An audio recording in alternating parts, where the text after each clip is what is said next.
Manipuri Youth League MAYOL na Sinduna Hokiba December Kundagi Hoduna Numit Kunmathoni Chupna Chatarakiba Aikoigi Anouba Laang-on gi Paojel Puba Lamsang asi loisinlagani thorumgi saruk ama oina miyamgi oiba apunba mifam ama Manipur University campus ta pangthokre lamdam asigi tongan ba tampaki mafamda sinba thungna chatluraba madong ngasi loisinba numit ki kawa lamdaibung ground gi lakhiba khongchat adu Manipur University da thunglaba matong mafam aduda tongan ba school singe mahairo yauna miyoi Lakh henbana saruk yaduna miyam gi oiba mifam adu pangthokhe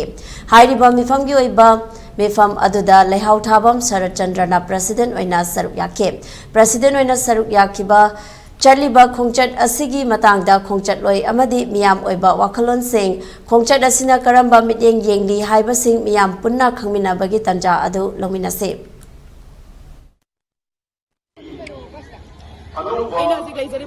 Manipur University campus manungdani haukiba 2023 December kundagi hawduna Manipur Youth League MAYOL na Sinduna Zakhiba Anouba Laang-on gi mapau Puba Lamsang khongchat adu ngasi 2024 gi January mapana sida numit kunmathoni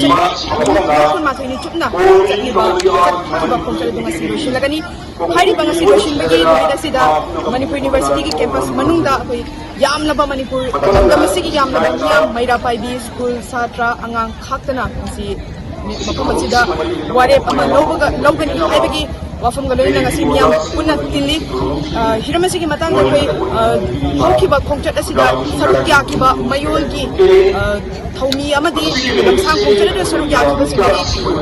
punai asida masigi khongchat asina kari anouba purakani kari anouba ma awon ba mapurakani habadu akoi khaminasi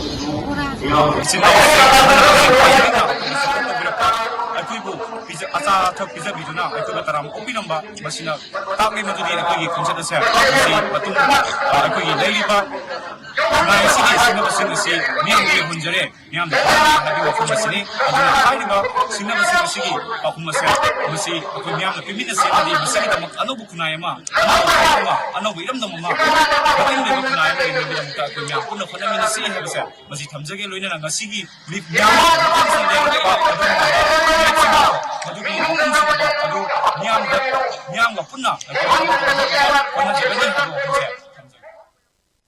Lama piraga sarkar di maikai dagisu asoba wakil lolama kaloina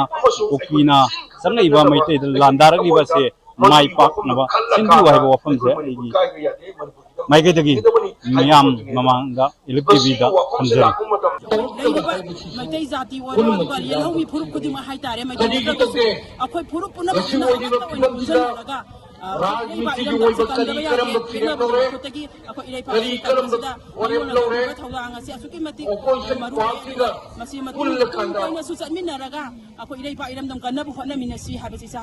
upon mummy फंकनवा चलिबा अनौबा